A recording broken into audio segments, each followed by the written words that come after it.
The night Ethan Brooks saved a billion-dollar company, he was wearing a wrinkled button-down he'd ironed himself at 4 in the morning because his 7-year-old daughter had spilled orange juice on his only other clean shirt. Nobody in that glass-walled Chicago boardroom knew his name. Nobody had ever bothered to learn it. He was the quiet guy from operations, the one who refilled the coffee station before anyone arrived and slipped out the side door before the after-work drinks began. But when the company's entire digital infrastructure collapsed 12 hours before the most important negotiation in its history, and every senior engineer stood frozen in the hallway looking at each other, Ethan set down his paper cup, walked to the nearest terminal, and got to work. If this story already has you leaning forward, good. Hit that subscribe button right now because every week we bring you stories like this one, ordinary people carrying extraordinary weight, and the moments that finally make the world notice. Drop a like if you're watching, and leave a comment telling us what city or country you're tuning in from. You would not believe how far these stories travel. Now sit back, because this one is just getting started. The alarm went off at 4:47 in the morning, same as always.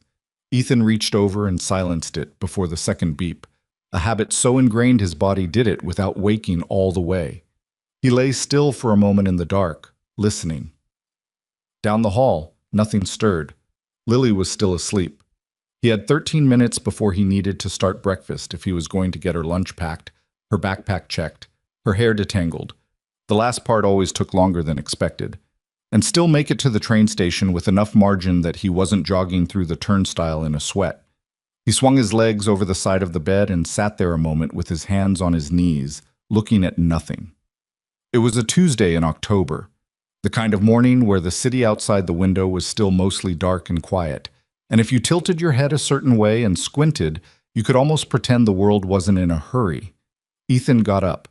The apartment was small, not cramped, but efficient, the way things get when a single adult spends real time thinking about how a child moves through a space. Lily's drawings covered the lower half of the refrigerator. Her shoes were lined up beside the front door with a precision that was entirely hers and not at all his. And the kitchen table had a permanent coloring station at one end that only got cleared when company came over, which was rarely. Ethan made scrambled eggs and cut an apple into wedges the way she liked, thin, no skin, and poured a glass of milk and set it all on the table before he went to wake her. Lil. He pushed her door open and leaned against the frame. Time. A pause. Then a lump under the blanket moved. 5 more minutes, she said muffled. You said that yesterday. And the day before, because it's always true. He crossed the room, sat on the edge of the bed, and pulled the blanket back just enough to find her forehead. She squinted up at him with one eye. Eggs are getting cold, he said. You always say that. They're always getting cold. She considered this. Then she sat up, hair going in 4 directions, and held out her arms like she expected to be carried. He was 32 years old and his back wasn't what it used to be, but he picked her up anyway and carried her down the hall toward the bathroom. Dad? Yeah. Is today a long day for you? He set her down in front of the sink, found her toothbrush, ran water over it. Little bit. I have to go to Chicago tonight. Remember? I told you last week. You're staying with Mrs. Parrish next door. Lily took the toothbrush and started brushing with the focused expression she used when she was processing something she didn't love but had decided to accept. How many nights? She asked, around the toothbrush. 2. Back Thursday morning. Before school? Before school. She nodded, still brushing, and Ethan went to the kitchen to make his own coffee and try to remember whether he'd printed his boarding pass or left it as a PDF on his phone, which was a distinction that had tripped him up once before and cost him 6 minutes at the airport security line, while the man behind him sighed loud enough to be a weather event. Ethan Brooks had worked at Ashcroft Global for 4 years. In those 4 years, he had fixed 3 different database migration errors that the IT department hadn't been able to source, once doing it at 11 at night from his kitchen table while Lily slept and a rerun played on the television. He had written a logistics protocol that reduced the company's cross-department processing time by 22%, a document that was still in use but had been rebranded under a director's name somewhere along the way. He had flagged a compliance gap in a vendor contract that saved the company a mid-6-figure penalty, a flag that had been passed upward through 2 layers of management before becoming someone else's accomplishment entirely. None of this was on his employee profile. His employee profile listed his title as Operations Coordinator, Level 2, and his performance reviews described him consistently as reliable and thorough. The kind of language that translated, in corporate English, to nobody is worried about this person, which could mean either that they were brilliant or that they were furniture. At Ashcroft Global, Ethan was furniture. He didn't argue about it. He had decided somewhere around year one that the energy required to fight for credit was energy he could spend on Lily, and that the math worked out better that way. He came in early. He did the work. He went home. He made dinner. He read to his daughter and helped her with the subtraction problems that still made her bite her lip in frustration. And when she fell asleep, he sat at the kitchen table with whatever problem the company hadn't solved that week and turned it over in his head until it made sense. He wasn't resentful about it. Mostly. There were nights, not many, but some, when he sat with his coffee and felt something that wasn't quite bitterness, but lived in the same neighborhood. Not for himself exactly, more for the version of himself that used to believe the work was enough. That if you did it well enough and consistently enough, eventually somebody would notice. He'd learned better. I took the 6:20 train. He always took the 6:20 train, which got him to the office by 7:05, 55 minutes before anyone at his level was expected to arrive. He used those 55 minutes to clear his email queue, review any overnight system flags, and drink a second cup of coffee at his desk in the particular quiet of a half-empty office building that felt to him like the most honest version of a workplace. Before the posturing started, before the conference room politics, before the people who talked about doing things arrived and made it hard for the people who actually did them. On this particular Tuesday, there was a message waiting for him from HR. He read it twice. Mr. Brooks, please see attached travel confirmation. You have been added to the Chicago delegation for the Hartfield acquisition finalization. Departure tonight, 7:40 p.m., O'Hare. Hotel confirmation to follow. Please confirm receipt. He stared at the screen. The Hartfield acquisition was the biggest deal Ashcroft Global had pursued in 11 years. $340 million, a hostile merger with a mid-tier tech infrastructure firm that had more proprietary software assets than it knew what to do with. The negotiation team had been assembled for 6 months. It included the CFO, 2 senior VPs, a legal team of 5, and an outside consulting firm that billed by the quarter hour at rates that made Ethan briefly want to leave the industry entirely. He was not supposed to be on it. He forwarded the message to himself, called Mrs. Parrish to confirm the overnight arrangement, and went back to work. Claire Sterling arrived at Ashcroft Global's executive floor at 8:30 a.m., which was late by her standards. She'd been on a call since 6:15, first with the outside legal team, then with the CFO, then with the VP of Strategic Acquisitions, a man named Gerald Holt, who had a talent for explaining complicated things in the most convoluted way possible and seemed to enjoy it. She rolled through the lobby and into the elevator without pausing, the way she moved through most of the building, efficiently, without making eye contact she didn't need to make, without inviting the small social exchanges that tended to eat the margins off a morning. She had 31 items on her calendar today and a 7:40 flight to catch tonight, and she had not slept more than 5 hours because she rarely did anymore. Claire had been CEO of Ashcroft Global for 3 years. She'd been in the wheelchair for 5. The accident had happened on a Tuesday evening in November, on an interstate outside of Columbus, when a driver ran a red light at 60 miles an hour and hit her car on the passenger side hard enough to spin it across 2 lanes. She'd been the only person in the vehicle. She woke up in a hospital bed 4 days later with a neurologist sitting beside her who had kind eyes and a very measured voice, and who explained carefully what permanent paraplegia meant in terms of her daily life going forward. She'd listened to all of it. She hadn't cried. Not then. She cried later, alone, after the doctors left and the lights were low, in the particular kind of silence that comes after you've been told something that splits your life into before and after. She gave herself that one night. Then she called her assistant and asked for her laptop and started working through the backlog that had accumulated during the 4 days she'd been unconscious. If anyone on her staff found this alarming, they had the good sense not to say so. She had rebuilt herself in the years since, not pretending the wheelchair wasn't there, but refusing to let it become the first thing in every room. It was hard sometimes.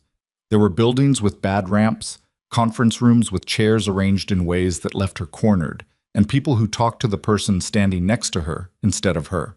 She had learned to handle the buildings by doing advanced reconnaissance and the people by making her first 30 seconds so precise and direct that redirecting to someone else felt, to them, like a poor choice. She was very good at her job. She trusted almost nobody. This was not paranoia. It was pattern recognition developed over 15 years in corporate environments where trust was a transaction and loyalty lasted approximately as long as the last quarterly report. She had been briefed on the Chicago trip 4 times in the past week. She had reviewed the Hartfield contracts herself, section by section, which was not technically the CEO's job, but which she did anyway, because the last time she delegated that kind of review to the legal team alone, they had missed a licensing clause that cost the company $40,000 in retroactive fees, and she had spent 3 weeks not sleeping over it. She had not been briefed on Ethan Brooks. She first heard his name at 3:00 p.m., when Gerald Holt knocked on her office door with the particular expression he wore when he was about to say something he believed was important and that she was likely going to find mildly irritating. "About Chicago," he said. "There's been a staffing addition." "Who?" "Someone from operations, level 2. He was flagged by the IT director as, I'm reading here, potentially useful for the server-side due diligence." Gerald lowered the paper. "I don't know why he was flagged. I think it was Ramirez being cautious." "What's his background?" "The file is thin. He's been with the company 4 years, no particular track record. He's—" Gerald paused. "He's mostly invisible, honestly. I asked around. Nobody had much to say." Claire looked at him for a moment. "Is he technically capable or not?" "I genuinely can't tell from his file." "Then have someone check his access credentials and put him on the passenger list. If he's useless in Chicago, he sits in the lobby and we don't bring him again.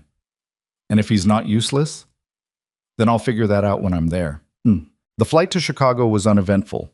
Ethan sat in economy, 3 rows behind the business class section, next to a man in his 50s who fell asleep before takeoff and snored for the duration of the flight with the serene confidence of someone who had made peace with himself completely.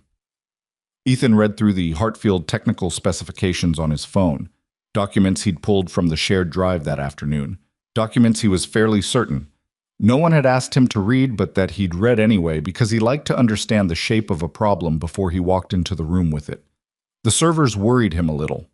Hartfield's infrastructure documentation was clean on the surface, but there were 3 places in the technical annex where the configuration specifications didn't quite line up with what they claimed to be running. It was the kind of gap that could mean nothing: outdated documentation, a clerical error, a tech team that hadn't updated their records after a routine migration. Or it could mean something. He made a note and put his phone away. The hotel was the kind of place where the lobby ceiling was 2 stories tall and the elevator had a mirror so precisely lit that it showed you every detail you'd hoped the day had softened. Ethan found the front desk and gave his name. The woman behind the counter looked at her screen, typed something, looked again. "Mr. Brooks?" She set her hands flat on the desk. "I'm so sorry about this. We've had a booking issue tonight. Several of our executive suites were double confirmed for the same dates, and I don't need an executive suite," he said. "I put in for a standard room." "Yes, I see that. Unfortunately, we're fully occupied at the standard and superior levels tonight. There was a conference. The entire 3rd floor is taken." She looked genuinely unhappy about this. "The only room we have available that isn't spoken for is a 2-bedroom executive suite on the 14th floor. It was already assigned to someone in your party." He understood before she finished. "And they put us both in it," he said. "It was the only option." He nodded slowly. "Okay. The other guest has already been notified. She was—" The clerk chose her words with some care. "She had a few questions." He picked up his bag. "I'll bet she did." The suite was, objectively, a very nice room. Floor-to-ceiling windows, a sitting area with 2 separate couches, a kitchenette, and 2 bedrooms at opposite ends of the common space. It was larger than the apartment where Ethan and Lily lived, which was a fact that he registered and then set aside because thinking too hard about that comparison wasn't useful. Claire Sterling was in the sitting area when he came in, her chair angled toward the window, a laptop open on the low table in front of her. She looked up when the door opened and took him in with the particular attention of someone who assessed quickly and withheld the result. "Ethan Brooks," she said. Not a question. Yes. He set his bag down near the door. Ms. Sterling, I'm sorry about the room situation. I can ask them again about alternatives. I already asked, twice. She turned back toward her laptop. The suites are separated by enough space that this is manageable. I need quiet after 10. I'll be on calls until about 9 tonight, and I don't want small talk. That works for me, he said. She looked up again as if she'd expected a different answer. You're from operations. Yes. Ramirez put you on the list. So I was told. Do you know why? Server-side review, I think. The technical specs on the Hartfield infrastructure have a few things I wanted to look at before tomorrow. A brief pause. What things? Configuration inconsistencies. Might be nothing. She studied him for a moment, long enough that most people would have filled the silence. He didn't. Get settled, she said finally, and turned back to her screen. We'll see what it is tomorrow. He picked up his bag and went to the second bedroom and sat on the edge of the bed and called Mrs. Parrish to confirm Lily was down okay. She's fine, sweetheart, Mrs. Parrish said, in the tone she used that managed to be both reassuring and faintly maternal toward him, which he'd stopped minding after the first year. She asked me to tell you she saved you a drawing. Tell her I'll look at it Thursday. He hung up. He sat there another minute in the quiet, looking at the city lights through the gap in the curtain. Then he opened the Hartfield Technical Annex on his laptop and started working backward through the configurations, one by one, looking for the thing that didn't fit. He found it at 12 minutes past midnight. His stomach dropped in the particular way it did when a minor concern turned into something considerably larger. He leaned forward, tracing the pathway again, making sure. Then he checked it a third time. It wasn't a documentation error. He got up, crossed the common room, and knocked on Claire Sterling's bedroom door. For a moment, nothing. Then, what? I found something in the Hartfield servers, he said. I think you need to see it. Another pause, longer. The door opened. She was in a plain gray t-shirt, no jacket, her wheelchair positioned in the doorway, with the practiced ease of someone who had long since stopped registering the motion. She looked at him without warmth, but without dismissal either. The expression of a person who had been interrupted and was deciding whether it was worth it. How bad? She said. He met her eyes. Bad enough that I knocked. She held his gaze for another second. Then she moved back from the doorway. Show me. She didn't ask him to sit down. That was the first thing he noticed when he wheeled his laptop over to the coffee table in the common room and pulled up the Hartfield Technical Annex.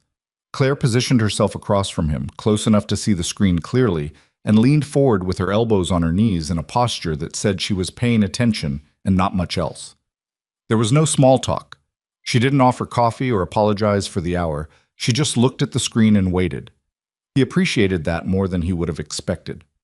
Here, he said, pulling up the configuration tree. This is Hartfield's primary server architecture as documented. On the surface, it looks standard.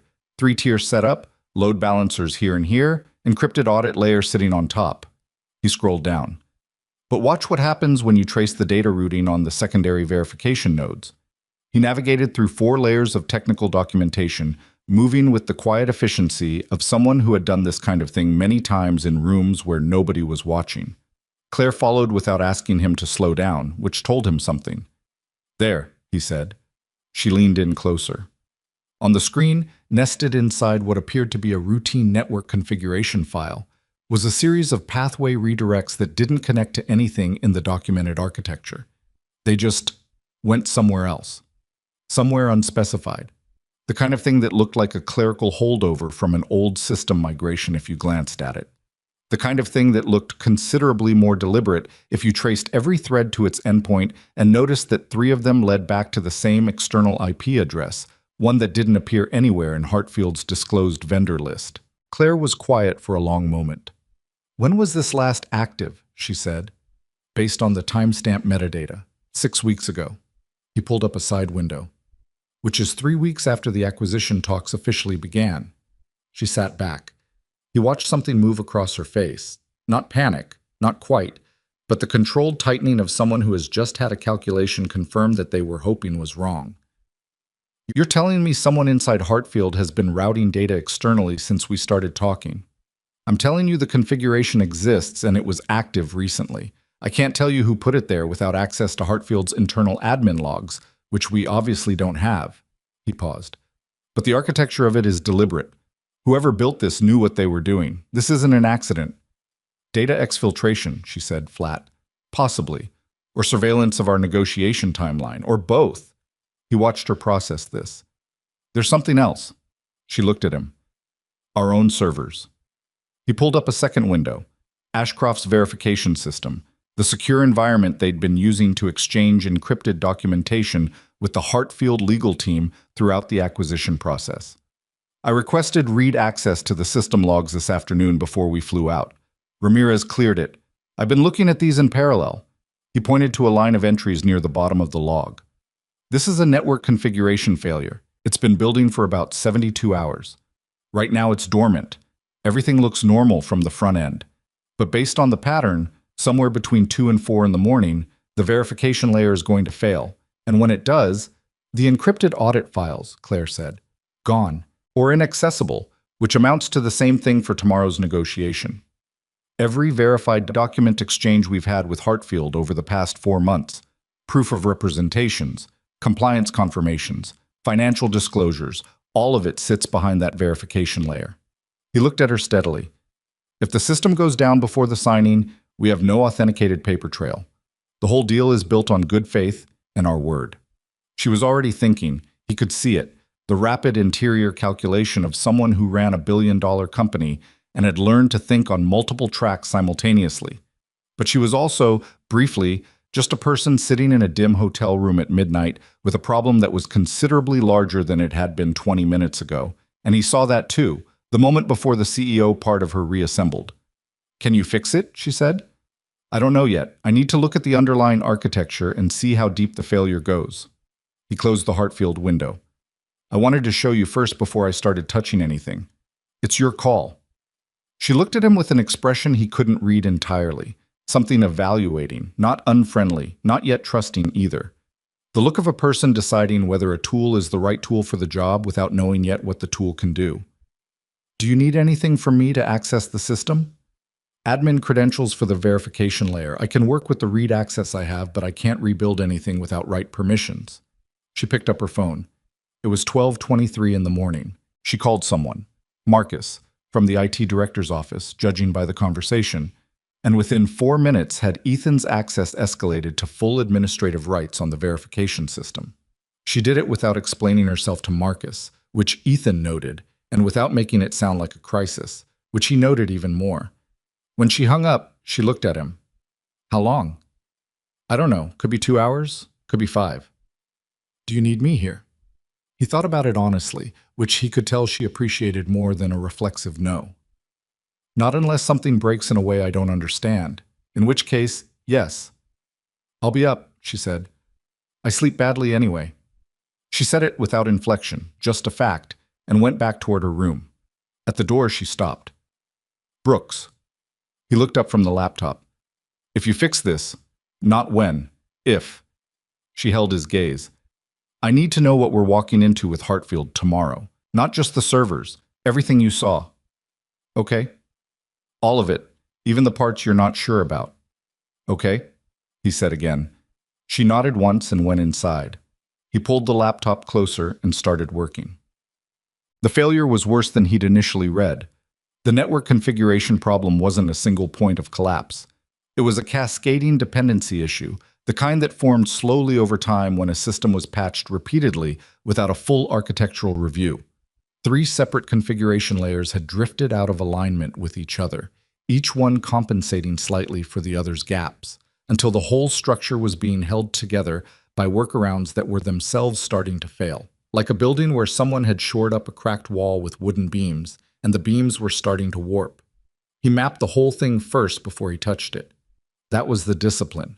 Understand the shape of the problem completely before you start moving pieces, because the fastest way to make a broken system worse was to fix one thing without knowing what that thing was compensating for. By 2 in the morning, he had a clear picture.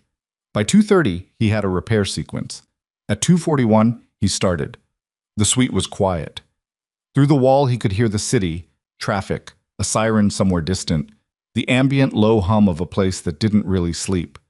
He worked with the kind of focus that had always come naturally to him in the small hours, the part of the night when the noise went away and the problem was just the problem, not surrounded by all the other noise of the day.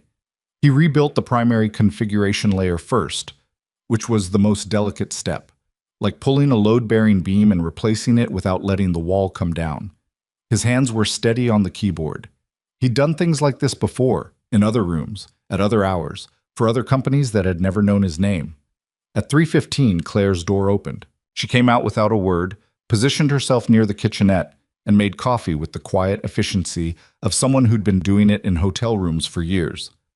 After a few minutes, she came into the sitting area and set a cup on the table beside his laptop, not close enough to be in the way. He didn't look up. "Thanks." She didn't say anything. She set up her own laptop on the far end of the table and went back to whatever she'd been working on. They sat like that in silence for a while. Two people in a hotel suite in Chicago at 3 in the morning, each doing their own work.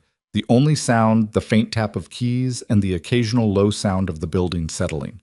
It wasn't comfortable exactly, but it wasn't uncomfortable either. It was something more neutral than either, just the particular quiet of two people who didn't need to fill silence to justify being in the same space. Around 4 o'clock, he hit a snag. The secondary verification layer had a dependency he hadn't mapped fully, a handshake protocol with an external authentication server that had its own configuration file, stored separately, that had also drifted out of sync. He stared at it for a few minutes, thinking. "Problem?" Claire said, without looking up from her screen. "Minor detour," he said. "I need to track down a secondary authentication file. It's in the system, but I need to locate it." "How long does the detour add?" 40 minutes, maybe. Depends on how deep it's buried." She nodded and went back to her screen. He went back to his. He found the file in 31 minutes, rebuilt the sync protocol in another 12. By 5:20 in the morning, he ran the first full system test. Everything came back online. He sat back and let out a breath that was less triumphant than it was just finished. The release of a long tension. He ran the test twice more to be sure, then ran a verification pass on all the encrypted audit files. Every document intact, every timestamp confirmed, every authenticated exchange from the past 4 months logged and verified and accessible. He picked up the coffee, which was cold now, and drank it anyway. "It's back up," he said. Claire looked up from her laptop. She read him for a moment, his posture, his face, whatever she was assessing, and then looked at his screen, where the verification system now showed a clean status board, green across every indicator. "All of it?" she said. "All of it. Audit files, document logs, the full exchange record going back to June." He turned the laptop toward her so she could see. "I also left a repair note in the system admin log documenting the failure points. Your IT team needs to do a full architectural review when you get back. This was a slow-building problem. If you don't address the underlying drift, it'll happen again." She studied the screen, then she looked at him. "You did this in 5 hours." 4:40, roughly. "Our IT team has been on a contract review with an outside infrastructure firm for 6 weeks. "I know," he said. "I read the status reports." Something shifted in her face. Not dramatically. Claire Sterling was not a dramatic expression person. But something moved, some small recalibration. "Why do you read status reports outside your department?" He thought about how to answer that honestly without it sounding like either a complaint or a self-promotion. "I like to know how things actually work," he said finally.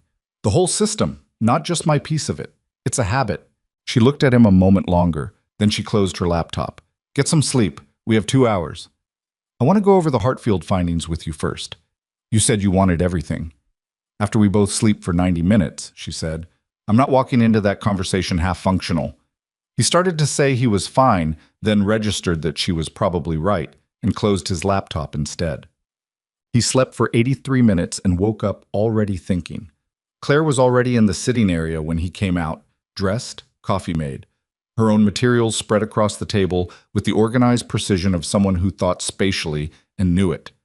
She had a notepad beside her laptop with 3 columns of handwriting, her personal shorthand, from the look of it, not meant for anyone else. He got coffee and sat across from her, and they went through everything he'd found in the Hartfield architecture.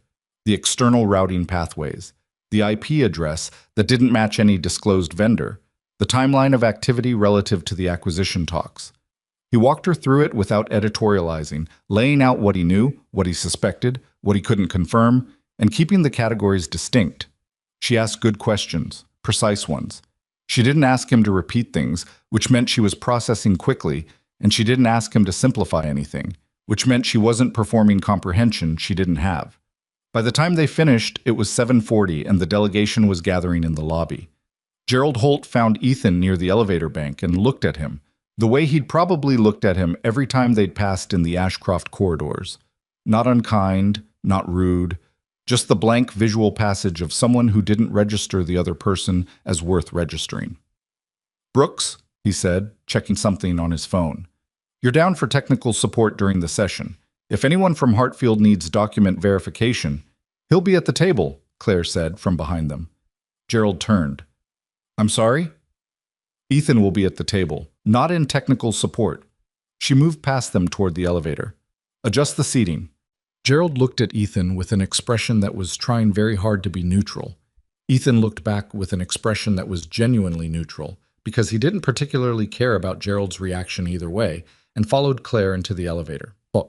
The Hartfield negotiation was held in a conference room on the 32nd floor of a glass tower downtown, with views of the lake that nobody in the room was looking at because everyone in the room was looking at each other with the particular careful attention of people who had a great deal of money on the line.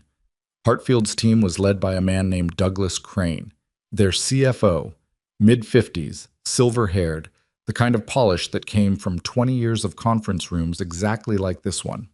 He had 2 attorneys, a financial analyst, and a man introduced as their head of technology infrastructure who was younger than the rest and had the specific look of someone who'd been told to look confident and was working at it. The first 2 hours went smoothly enough, the way the beginning of these sessions always did. Both sides restating positions that had already been stated in writing, establishing the rhythm, assessing where the real pressure points were going to be. Then they got to the technology transfer provisions. It was page 214 of a contract stack that ran to just over 300 pages. The clause in question was written in the kind of language that looked standard from a distance. Dense, technical, heavily qualified. And it addressed the transfer of Hartfield's proprietary software assets in the event of certain acquisition conditions being met. Ethan was reading it for the second time when he felt something catch. He read it a third time, slowly. He read the subsection. He read the definitions appendix it referenced. He followed the cross-reference to a clause on page 81 that addressed derivative technology platforms and their classification for purposes of the ownership provisions. Then he set the contract down and looked at Douglas Crane, who was currently listening to the Ashcroft CFO explain something about the payment timeline with the expression of a man who knew exactly how the conversation was going to end. Ethan leaned toward Claire, who was to his left. "Page 214, he said quietly. "Subsection C, Clause 3. Read the cross-reference to page 81. She didn't react visibly. She found the page. He watched her read it. He watched the moment it landed. She closed the contract folder without changing her expression and set it squarely on the table in front of her. "Mr. Crane," she said. The room shifted. Something in the way she said it made everyone adjust. Not loudly, just the minor physical refocus of a group of people who recognized that the thing they'd been waiting for had arrived. "Yes, Ms. Sterling." Crane's voice was pleasant. "I'd like to discuss the derivative technology clause." She paused. Not for drama, but the plain functional pause of someone organizing a precise thought. "Specifically, I'd like you to explain to me how the language in subsection C, Clause 3, when read in conjunction with the definitions in Appendix 6 and the ownership provisions on page 81, does not effectively transfer ownership of all technology platforms developed by Ashcroft within the next 7 years that share any architectural framework with Hartfield's current systems." A silence. The kind of silence that happens when a room full of people suddenly recalculates. Crane's attorney moved first, reaching for her own copy of the contract. The technology head looked at the table. Crane himself maintained his expression with the practiced ease of a man who had been in difficult rooms before, but something behind his eyes went very still. "That's a liberal reading of—" "It's not liberal," Claire said. "It's precise. The definition of derivative platform in Appendix 6 is written broadly enough to include any system sharing an operational architecture with Hartfield's current stack. Given that we're in the process of acquiring that stack, any technology Ashcroft builds on this infrastructure going forward would qualify. That's not a hypothetical. That's the contract as written. Crane looked at his attorney. A wordless exchange, very brief. We can discuss clarifying language, the attorney said carefully. We're past clarifying language, Claire said. This clause is either a drafting error or it isn't. If it's an error, we need the section redrafted and reviewed before any signatures go on anything. If it isn't, she let the pause do the work. Then we have a different kind of conversation. The Hartfield technology head had gone the particular shade of someone who was hoping the floor would open. Ethan looked at him and then looked away, because he understood the specific misery of being the person in the room who knows exactly how the problem happened and is watching everyone else figure it out, and there was no satisfaction in prolonging it. What followed was 4 hours of renegotiation. Gerald Holt, to his credit, adapted quickly once the ground shifted. He was a competent attorney even if he was a dull conversationalist, and he drove the technical revision hard, working with Claire and the Hartfield legal team through the replacement language word by word. Ethan answered the technical questions that came his way, flagged 2 additional places where the original language created unintended ambiguity, and otherwise stayed quiet, because the work was the work, and it didn't need performance on top of it. By 4 in the afternoon, they had a revised agreement. By 5:30, they had signatures. In the elevator going down afterward, Gerald stood beside Ethan for a moment without speaking. Then he said, in the tone of a man acknowledging something he found genuinely inconvenient, "Good catch." "Thanks," Ethan said. "How did you see it that fast?" "I read slow," Ethan said. "I just read everything." Gerald processed this. The elevator opened. He walked off without responding, which was probably the best either of them could have managed. The team dinner that night was at a restaurant near the hotel, the kind of place with good lighting and a wine list and the ambient murmur of business conversations happening at every other table. Ethan sat near the end, next to one of the junior attorneys who was young enough to still be visibly relieved that the day had gone well, and they talked about Chicago winters, and whether the deep dish pizza was actually better here, or whether it was just geography making people loyal to it. Across the table, he was aware of Claire watching him once, maybe twice. Not staring, just the peripheral awareness of someone recalibrating. He had a glass of water and an unremarkable steak, and he thought about Lily, who was probably, at this moment, doing homework at Mrs. Parrish's kitchen table and complaining that the subtraction problems were unfair in some specific way that made perfect sense to a 7-year-old. He thought about Thursday morning, when he'd be back before she left for school. He thought about the drawing she'd saved for him, which he was going to put on the refrigerator next to the others without looking at it first, because she liked to be there when he opened it. He got back to the hotel at 9:30 and called to check in. "She's asleep," Mrs. Parrish said. "Has been since 8. She was tired." "Good," he said. "Thank you." He hung up and sat in the chair by the window in his room, looking at the city lights. The lake was out there somewhere in the dark, enormous and quiet, not caring at all about billion-dollar acquisitions or server architecture or the particular exhaustion of a day that had started at midnight and run through to now. I was tired in the good way, not the depleted way, not the hollow way, but the way that came from doing something real, from a problem that had needed solving and getting solved. He didn't often get to feel that at work anymore. There was a knock at his bedroom door. "Come in," he said. Claire opened it. She didn't come in, just stayed at the threshold, the way she'd done the night before, her posture balanced and still. "I wanted to say something before the morning," she said. He waited. "What you did last night, the system repair. I had our IT director on a call this afternoon while you were in the documentation review session. He said the failure you found and rebuilt would have taken their team 3 to 5 days minimum, with outside contractors." She paused, and the pause had something in it, not discomfort, but the particular awkwardness of someone who didn't say this kind of thing often and knew it. "The clause today was the difference between a good acquisition and a catastrophic one. I need you to know I understand that." "Okay," he said. She looked at him. "That's all you're going to say?" "I wasn't looking for a reaction," he said. "I was just doing the work." She held his gaze for a moment. Something in her expression shifted, fractionally, in a direction he couldn't quite name. "That's what I thought," she said quietly, and it wasn't a compliment exactly, but it wasn't nothing either. She pulled the door closed. He turned back to the window and the city lights and sat there a while longer, not thinking about anything in particular, until the tiredness finally won and he went to bed. They flew back Thursday morning, same as he'd promised.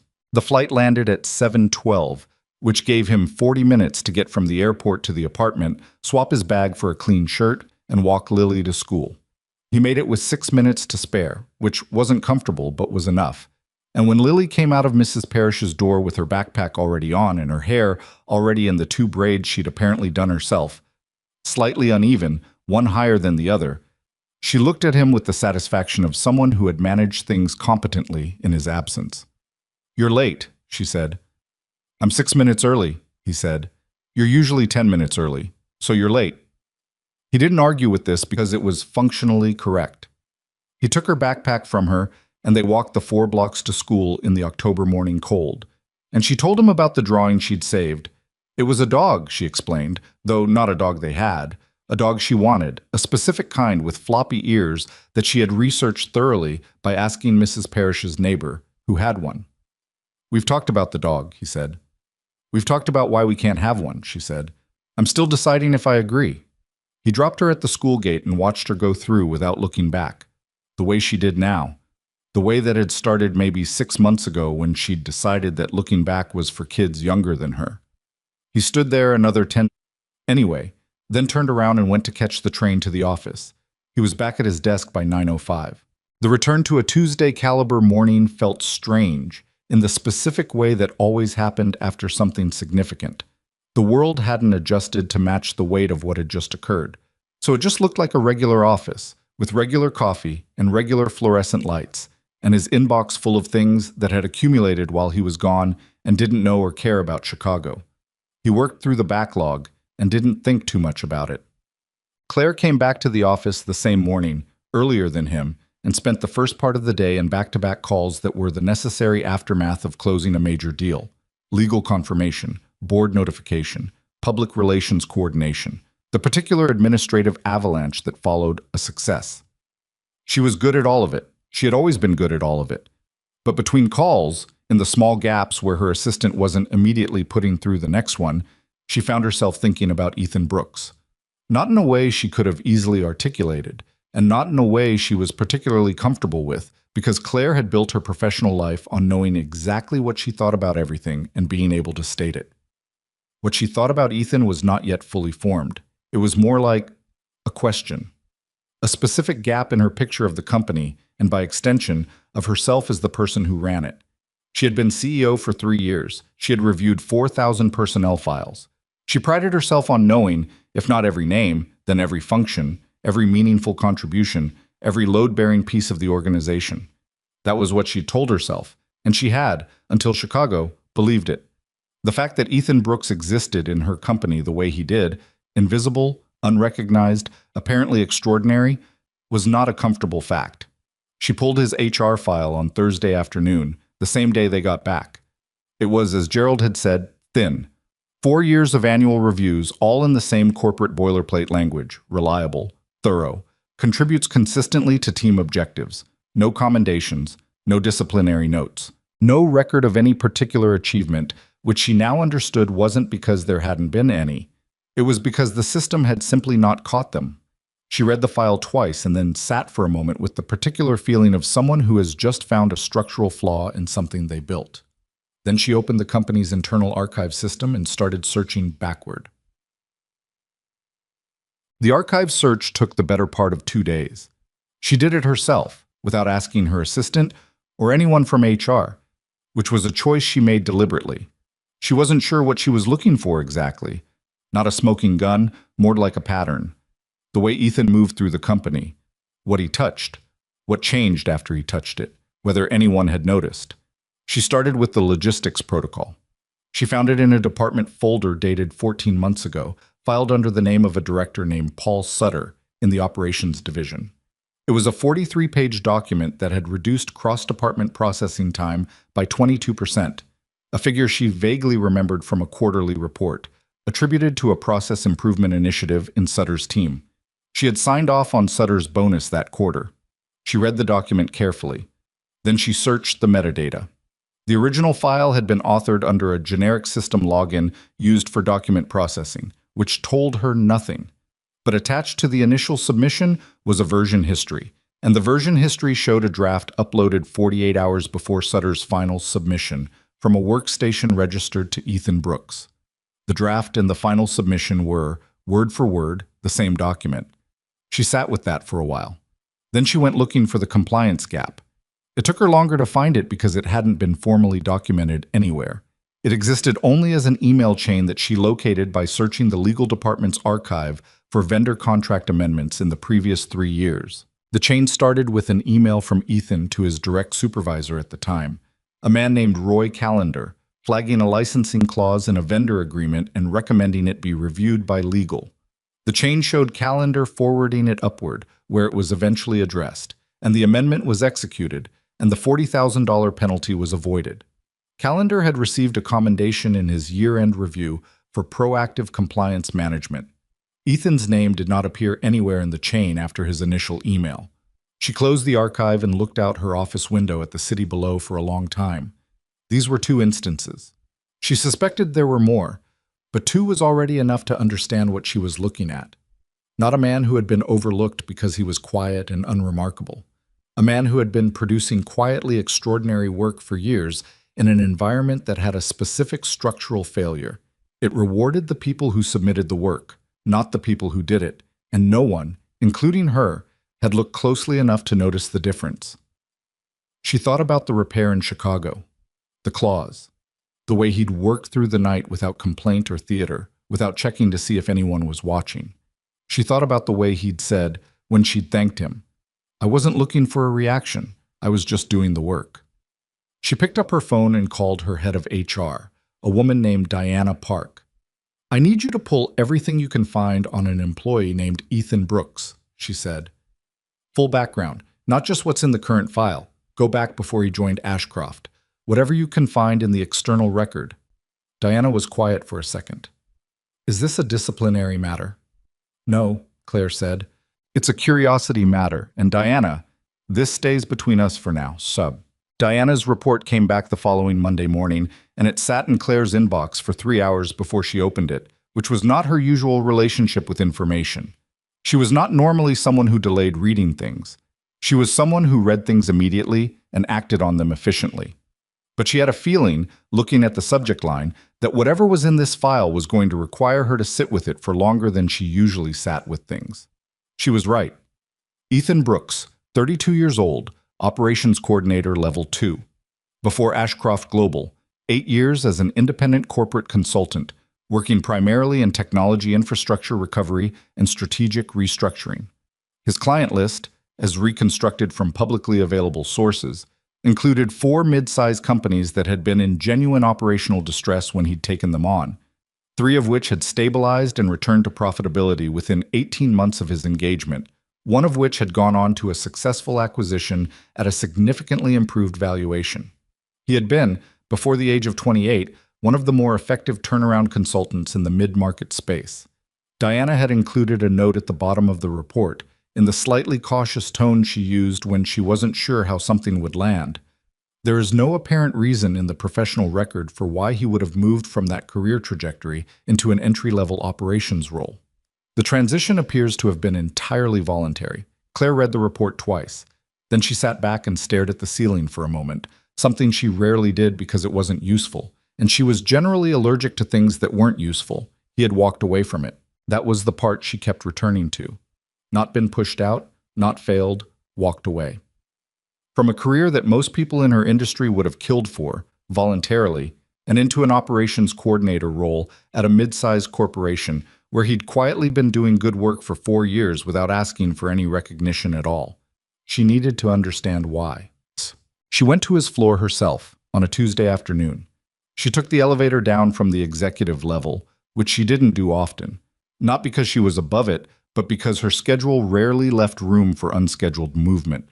The operations floor was open plan, the kind of layout that had been installed during an office renovation 3 years ago that she had approved without visiting after completion, and she was briefly aware of the gap between the schematic she'd signed off on and the actual human geography of the space. The coffee station in the wrong corner, the natural clustering of desks in ways that bypassed the organizational chart entirely, the particular low-level sound of a floor that was working. She found Ethan's desk near the back wall, by a window that faced a building rather than the sky. He was at it when she arrived, looking at something on his second monitor, and he didn't notice her immediately because nobody on that floor expected the CEO to come to them. When he looked up and saw her, something moved across his face. Not alarm exactly, more like a recalibration, the same thing she'd seen in Chicago when she'd knocked on his door the first night. "Ms. Sterling," he said, "do you have a few minutes?" He looked at his screen, then back at her. "Sure. Somewhere we can talk privately." He glanced around the open floor, then nodded at a small glass-walled meeting room at the edge of the space that was currently unoccupied. They went in. He held the door open without making a production of it, and she went through, and he closed it behind him and sat in one of the chairs at the small table. She positioned herself at the end of the table, where she usually sat in meetings, because it was practical and because it was habit. "I need to ask you something directly," she said, "and I want you to answer directly." He nodded. "I've been looking into your background, your history before Ashcroft." She watched him. His expression didn't close off, which she had half expected. The defensive reaction of someone whose privacy had been walked into. He just looked at her steadily, waiting. "You were a consultant, a good one, from everything I can find. You were working at a level most people twice your age don't reach." She paused. "And then you stopped. And you came here and filed logistics reports and fixed server problems that nobody noticed you fixing." She folded her hands on the table. "I want to understand why." Ethan looked at the window for a moment. Not evasively, just the brief interior movement of someone deciding how to say something that's true and also complicated. "It's not a dramatic story," he said. "I know it probably looks like one from the outside. Tell me anyway." He was quiet for a few seconds. "I was good at the work. I'm not being modest about that. I was good at it, and I knew it, and I think for a long time I used that as a reason to prioritize it over everything else." He looked back at her. "My marriage ended when Lily was 3. It didn't end because of one thing. It ended because I was never there. Physically, sometimes, but mentally. I was always in the next problem, the next engagement, the next company that needed fixing. My wife used to say she felt like she was married to a concept of a person." A brief pause. "She wasn't wrong." Claire said nothing. "After the divorce, I had Lily half the time at first, and I looked at her. She was 3. She couldn't really articulate anything yet, but she looked at me sometimes like she was checking whether I was actually there. Not physically, actually there." He shook his head slightly. "I couldn't answer that. I wasn't, most of the time. I was already somewhere else." He shifted in his chair, the small, restless movement of someone unaccustomed to sitting still and talking about themselves.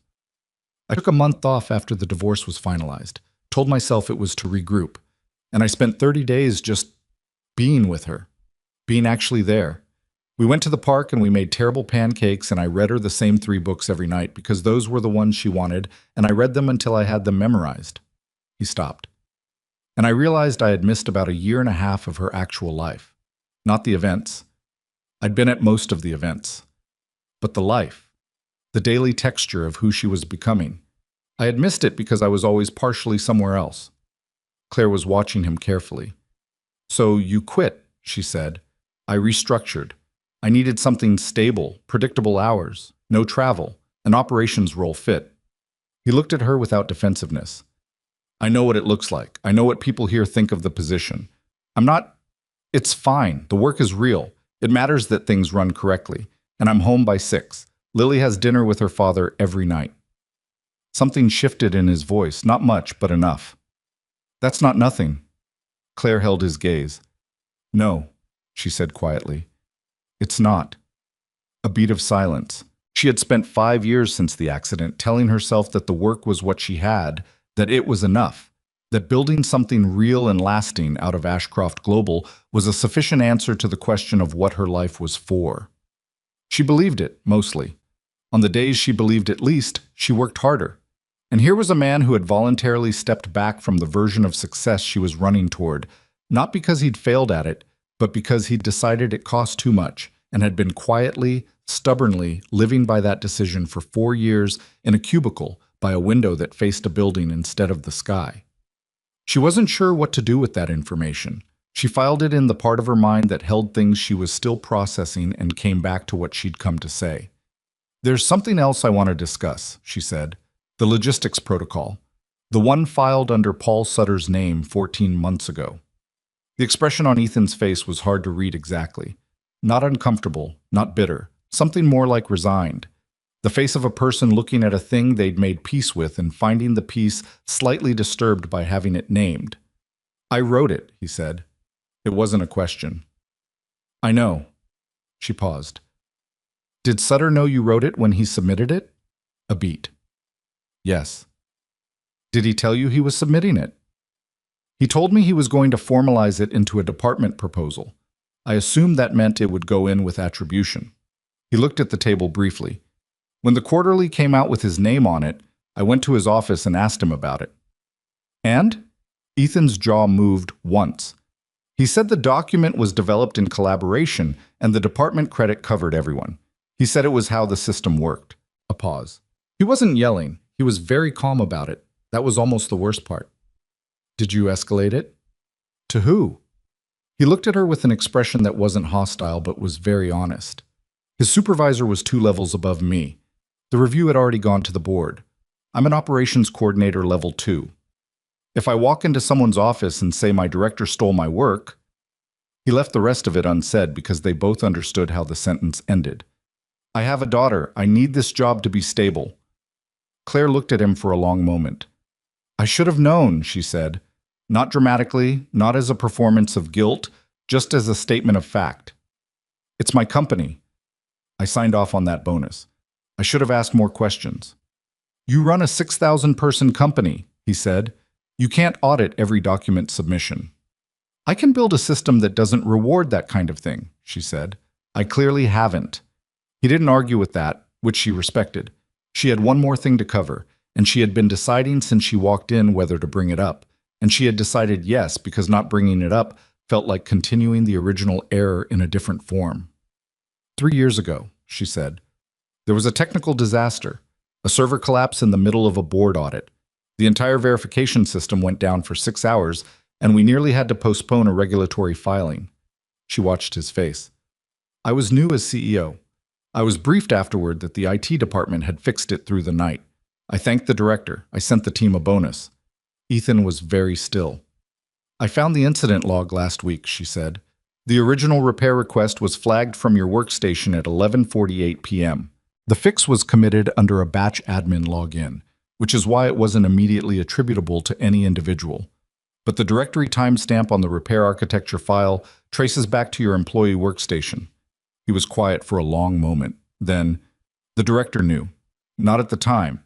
He figured it out about 2 weeks later when he was cleaning up the logs." "What did he say?"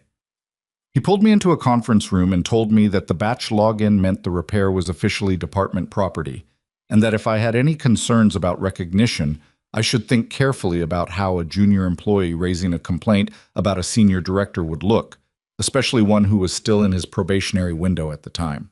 Ethan said it without heat, in the flat tone of something recalled rather than felt. "I thought about Lily. I went back to my desk." The room was quiet.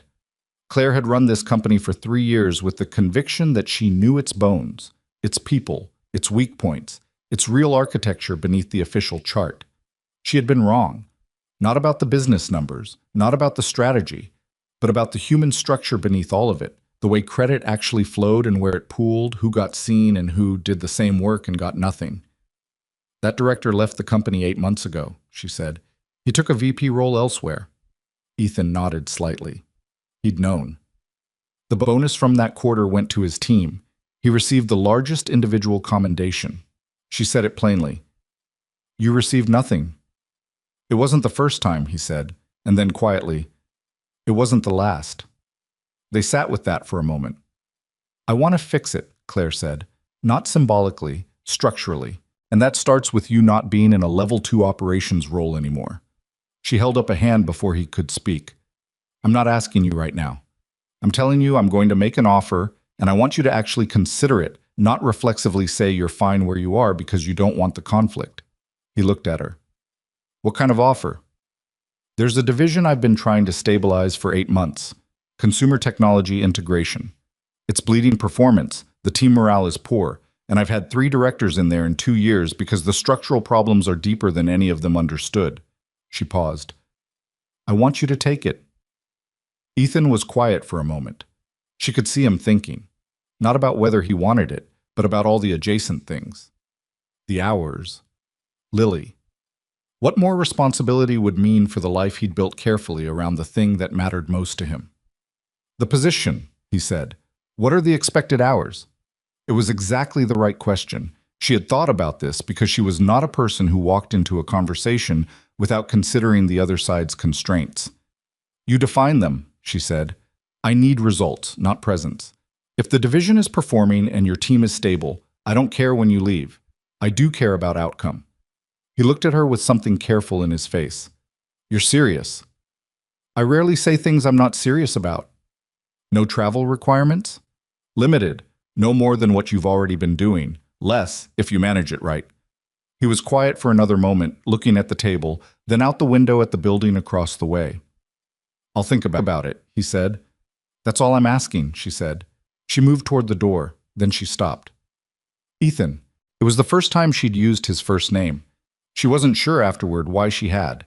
What you've been doing for 4 years, showing up, doing the work, not asking for anything. I understand why.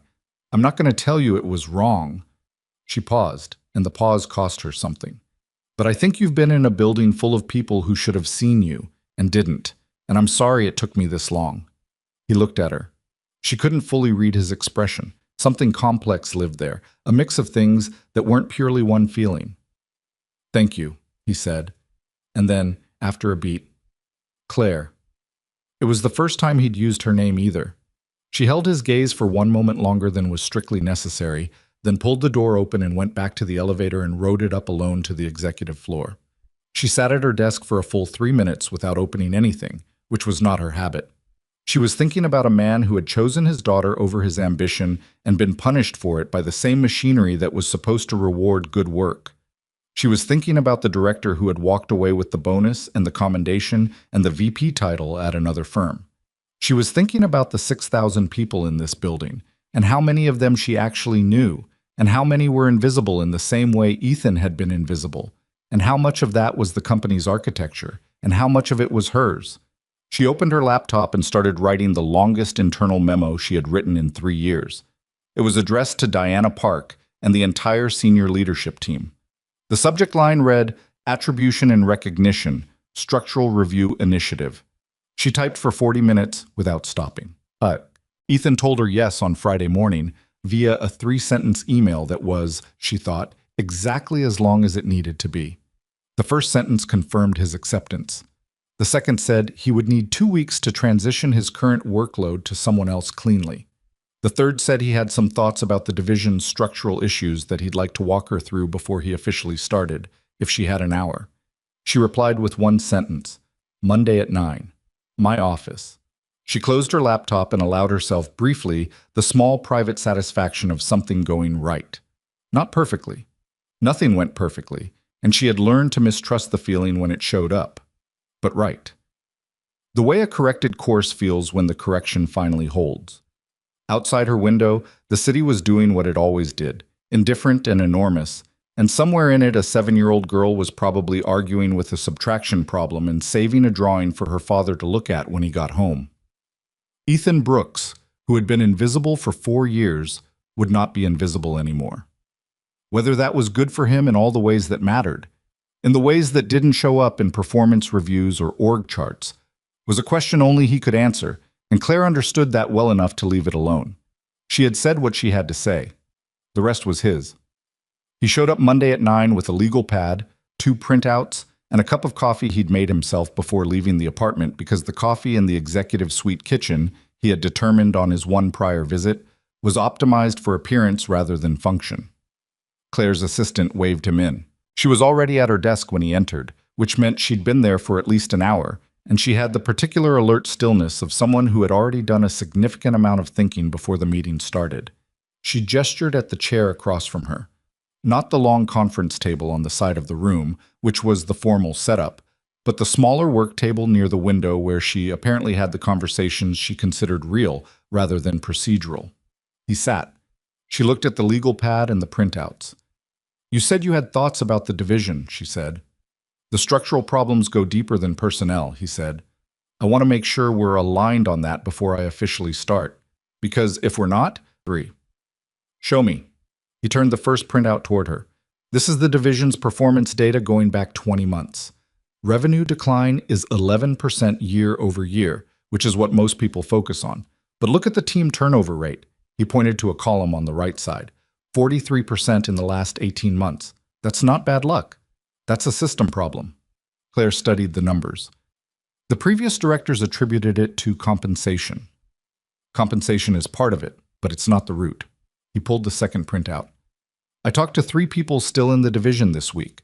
Informally, not as their future director, just as someone who asked them to grab coffee.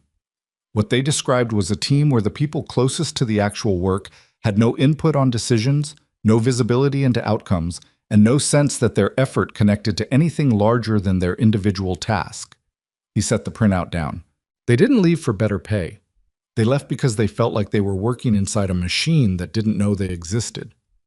Claire was quiet for a moment. "You talked to 3 people in the division before you officially have the job. I wanted to know what I was walking into. How did you get them to talk honestly to you?" He looked at her.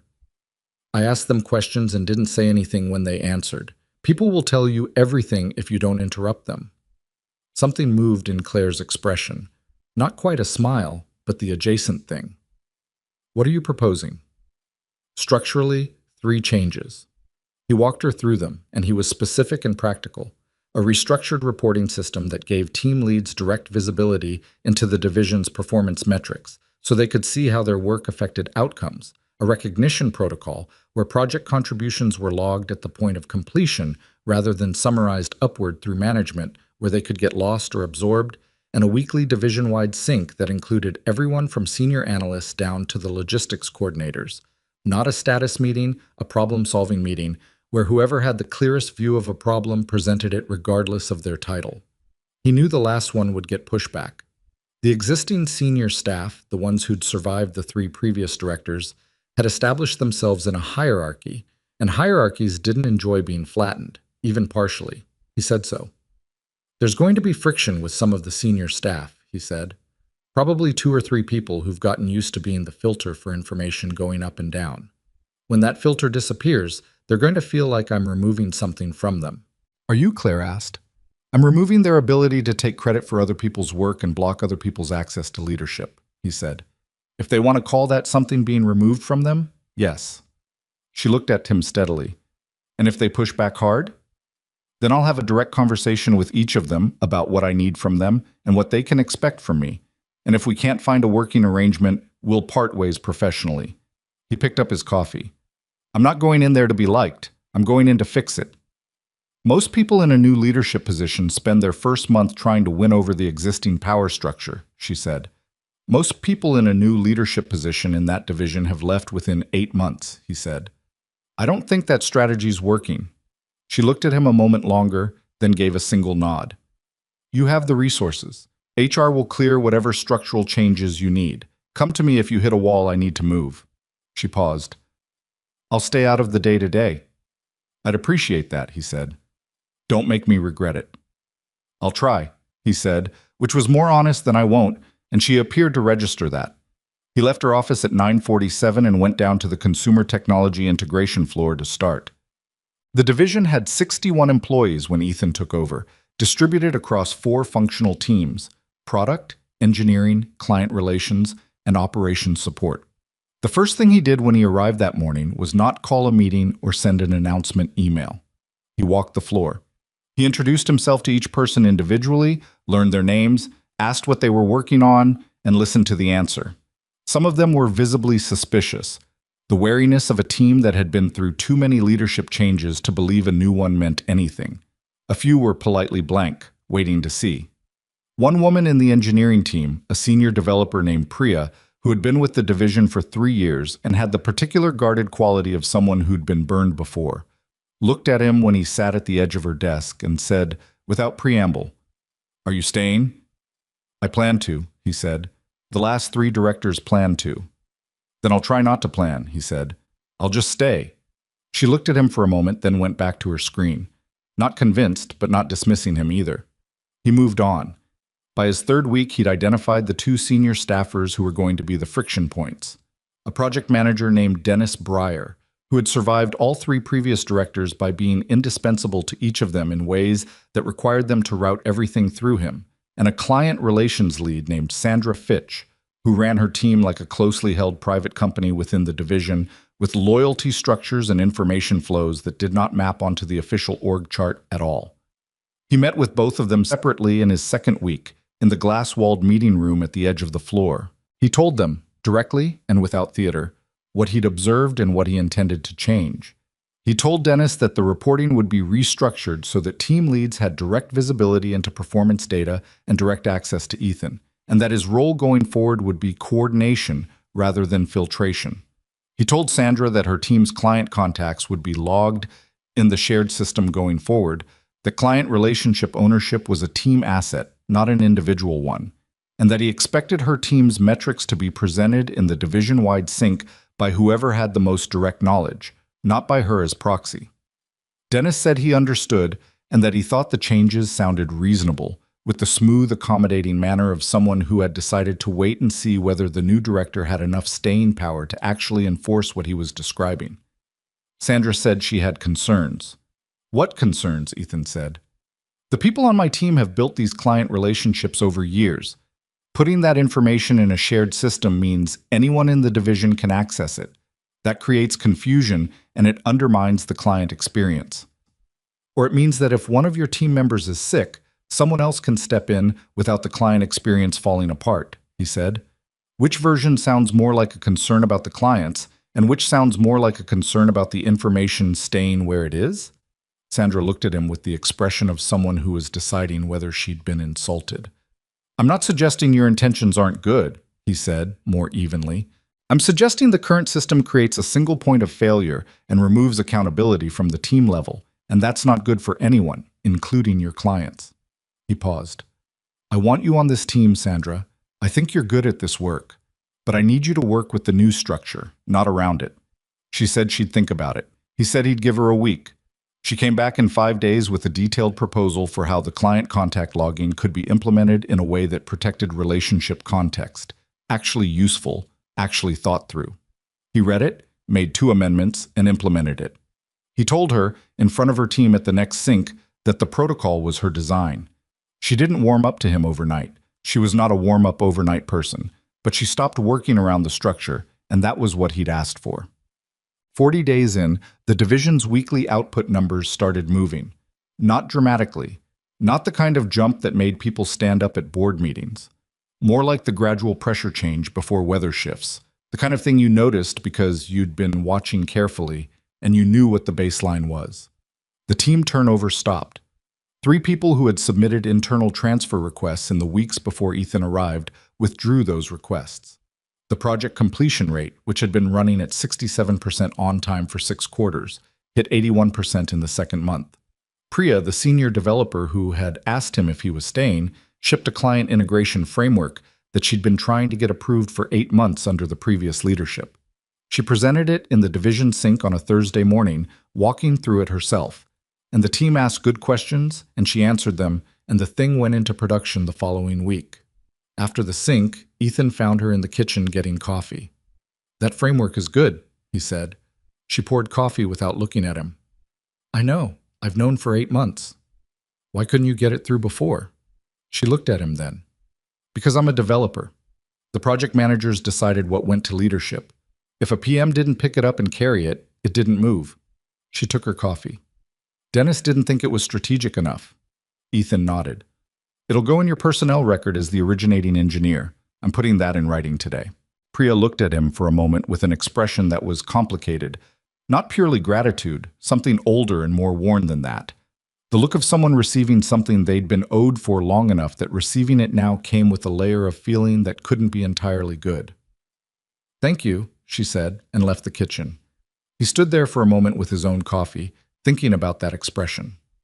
Knowing, in a way he understood personally, that getting recognized late wasn't the same as getting recognized. That the gap itself left a mark that acknowledgement afterward couldn't fully close. He couldn't fix that for her. He could make sure it didn't keep happening. He went back to his desk and wrote the personnel note and CC'd Diana Park in HR. The board noticed at the 60-day mark. Claire got a call from the board chair, a man named Robert Whitfield, who was 71 years old and had been involved with Ashcroft in various capacities since before Claire had joined the company, and who expressed his opinions by asking questions and then waiting very quietly to see how you answered them. "The Consumer Technology Division," he said. "What about it?" "The Q3 numbers are early, but they're moving in the right direction. I'm hearing the team morale has changed." "It has." "Who's the new director?" "Ethan Brooks. He came from internal operations." A pause. "I don't recognize the name." "You wouldn't," she said. "He's been with the company 4 years. He was in a level 2 operations role." Another pause, this one longer. "You promoted a level 2 operations coordinator to run the division?" "I did." "And the senior leadership team signed off?" "They were informed," she said, which was precise and accurate, and answered a slightly different question than the one he'd asked, a fact she was aware of, and he was probably aware of as well.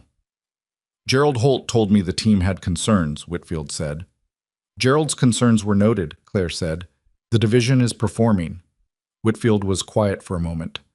"I'll want to meet him at the Q4 review." "He'll be there," she said. She hung up and allowed herself 30 seconds of something that wasn't quite satisfaction but was adjacent. The feeling of having made an unconventional call and watching it hold. Then she opened her next email and went back to work. At the 90-day mark, Ethan presented the division's performance report in the executive conference room on the 14th floor to Claire, Gerald, the CFO, and 2 members of the board, including Whitfield. He was aware, walking into that room, that the people seated around the table were not people who expected to be impressed by him. Gerald had made a point of sitting directly across from him, in the seat that created the maximum amount of eye contact, in the way of a man who wanted to observe very carefully. Whitfield sat at the end with his hands folded and his face neutral. Ethan put the report on the table and presented it the way he did everything, without theater, without slides designed to obscure the numbers in favorable lighting, without the particular corporate performance he'd watched too many directors give, in the past 4 years where the presentation was the product and the actual data was somewhere inside it struggling to breathe. He walked them through the numbers. Revenue decline reversed, up 4% on the quarter, compared to an 11% decline in the prior year period. Team retention, 100% over the quarter, against a 43% annualized turnover rate in the 18 months preceding his arrival. Project completion rates, client satisfaction scores, engineering output. Each number with its baseline, its current state, and the specific change that had driven the movement. "The framework that produced these numbers isn't complicated," he said. "The team was already capable. They were operating in a structure where their capability wasn't reaching the output because the information flow was broken and the recognition wasn't connecting to the actual work." He paused. "We fixed the structure. The team did the rest." Whitfield looked at the report for a moment, then at Ethan. "You attribute this primarily to structural changes rather than personnel changes." 3 personnel changes, Ethan said. 2 were voluntary, people who fit better elsewhere and moved internally. 1 was a mutual separation, but the performance improvement is a team result, not a product of swapping people out. "You kept Dennis Breyer," Gerald said. It landed with a particular weight, the tone of someone raising a point they expected to cause trouble. "I restructured his role," Ethan said. "He's a strong coordinator when his function is coordination. The problem wasn't Dennis. The problem was how the role had been defined and what it enabled." Gerald looked at him.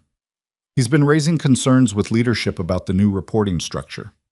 "I know," Ethan said. "He raises them with me too. I take them seriously, I explain my reasoning, and I move forward. He's adapting."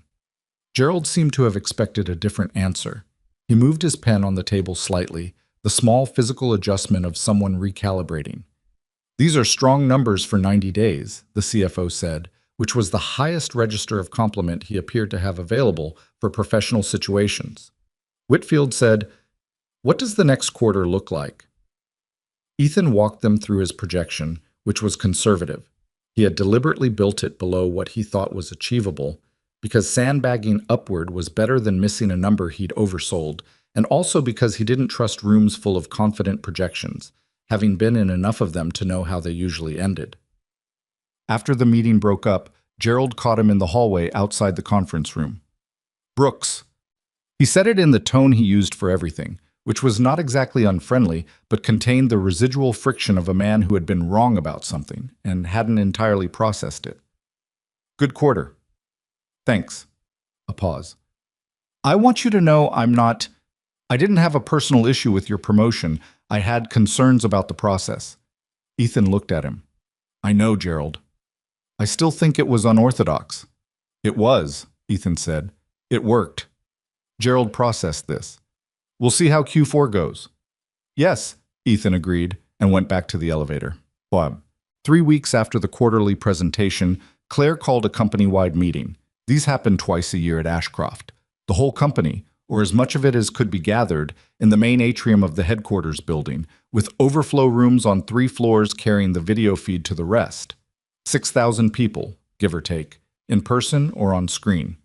Claire usually used these meetings for strategic updates, the state of the company, major initiatives, the kind of broad communication that kept a large organization from fracturing into 6,000 separate understandings of what it was doing. She was good at them in the specific way of a leader who didn't perform for audiences. She was direct and organized, and she meant what she said, which was not as common as it should have been. This one started the same way. Revenue update.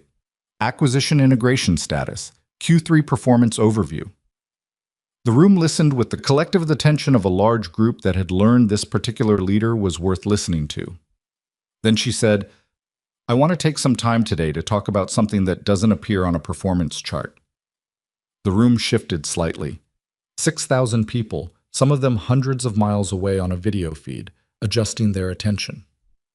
3 years ago, she said, there was a technical emergency that nearly derailed a regulatory filing. Our verification system went down at 11 at night. The internal team worked through the night and had it back online before dawn. She paused. That team received a commendation. The director received a personal recognition and a significant bonus. The room was very quiet. What I didn't know at the time, what I found out recently, is that the repair was not done by the team who received the credit. It was done by a single employee who worked alone through the night from a workstation in the operations department, and who was told afterward by the director whose team took the credit that the batch login meant the work was department property and that raising a concern would reflect poorly on him. She stopped. He went back to his desk. He never said a word. She let that sit for a moment. The employee's name is Ethan Brooks. Most of you don't know him. He's been with this company for 4 years. In those 4 years, he has also authored a logistics protocol that is still in use and that carries someone else's name, flagged a compliance gap that saved the company a significant sum that another person received credit for, and spent 5 hours in a Chicago hotel room at midnight rebuilding our verification architecture before the most important negotiation in recent company history, without which we would have walked into that room without an authenticated paper trail. In the atrium, nobody moved. On the video feeds, 3 floors of overflow rooms were similarly still. He did all of this without complaint, without escalating, without asking for anything. Her voice was level and clear and did not perform emotion, but the emotion was in it anyway, in the way compressed things make themselves felt. Because he was trying to protect his job. Because he'd learned from experience that the system here did not reliably protect the people who did the work. It protected the people who were positioned to take the credit for it. She looked out at the room. That's on me, partly on the individuals involved, one of whom is no longer with this company, and whose separation I'm authorizing Diana Park to document formally with the reasons I've just described, which will go into the permanent record. She paused. But mostly on me for building and running a company where this was possible for 4 years without my noticing. The CFO, sitting near the front, was looking at his hands. Gerald was somewhere in the back of the room, and Ethan could feel the direction of the thing without looking for him.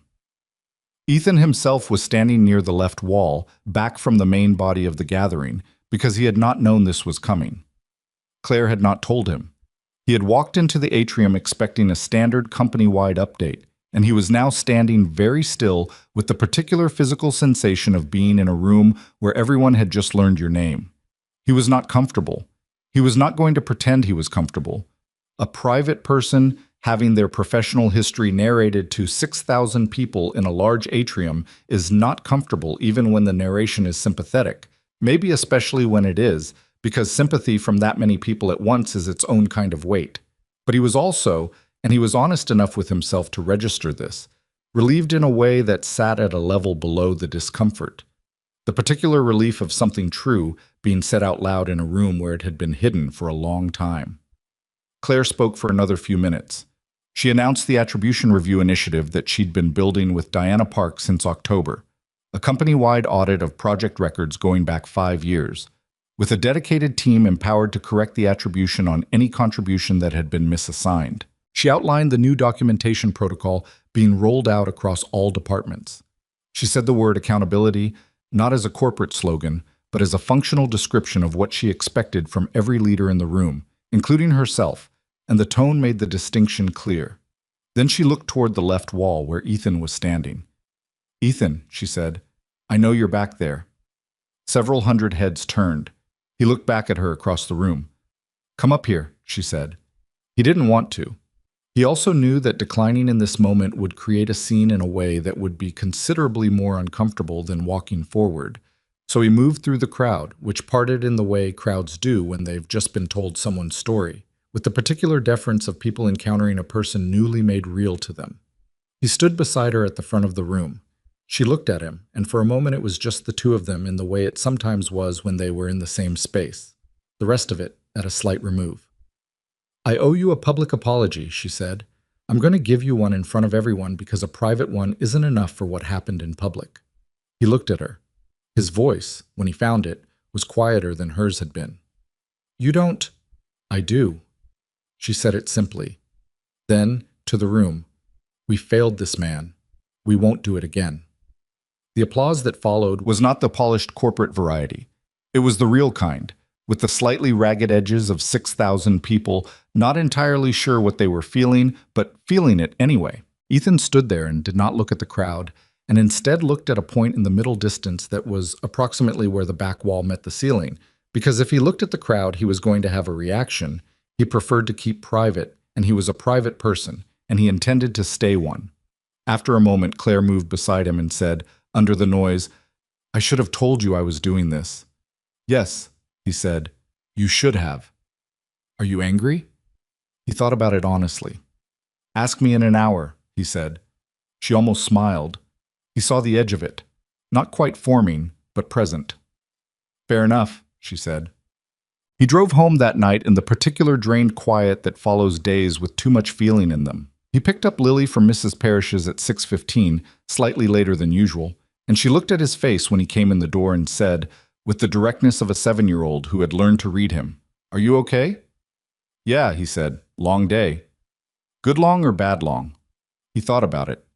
The 90-day numbers. Priya's framework in production. The company-wide meeting and Claire's voice in the atrium saying things that had been true for 4 years and unsaid until now. The uncomfortable standing at the front of the room part and the underneath it all relief part and everything else he hadn't finished processing. "Both," he said. "Come on, let's make dinner." She took his hand and they walked back to the apartment, and she talked about the subtraction problems, which were still unfair but which she had a new strategy for, and he listened and made the appropriate responses and felt the day slowly drop back to its proper size. He made pasta because it was late, and pasta was fast, and they ate at the kitchen table under the coloring station end of it, and Lily told him about a dog she'd seen on the walk to school that morning that had ears exactly like the one she'd described wanting, which she took as evidence that the universe was making a point. "The universe isn't making a point about getting a dog," he said. "How do you know?" "Because the universe doesn't care about dogs." She considered this with the gravity it apparently deserved. "I think you're wrong," she said finally, and went back to her pasta.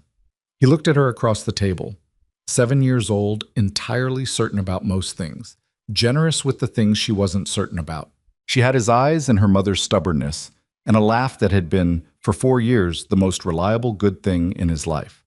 He thought about Claire standing at the front of that room, about the things she'd said and what it had cost her to say them, which was not nothing for a person who had built her professional armor as carefully as she had. He thought about the particular look she'd given him as the room applauded. Not triumphant, not satisfied, something more private than either. He was not sure what was happening there, in the slow-building space between them. He knew enough about himself to know he was not someone who rushed toward things, that he had learned the specific cost of throwing himself fully at something without first understanding its shape.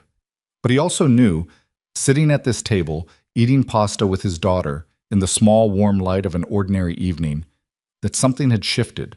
Not dramatically, not with any announcement, just the quiet, unmistakable movement of a thing that had been still for a long time beginning, cautiously, to change direction. He put his fork down and looked at Lily. "Tell me about the dog again," he said. She lit up. She told him about the dog again. He listened, and he was actually there, and the evening did what evenings do when you let them. It held. The anger he'd asked her to wait an hour for never quite arrived.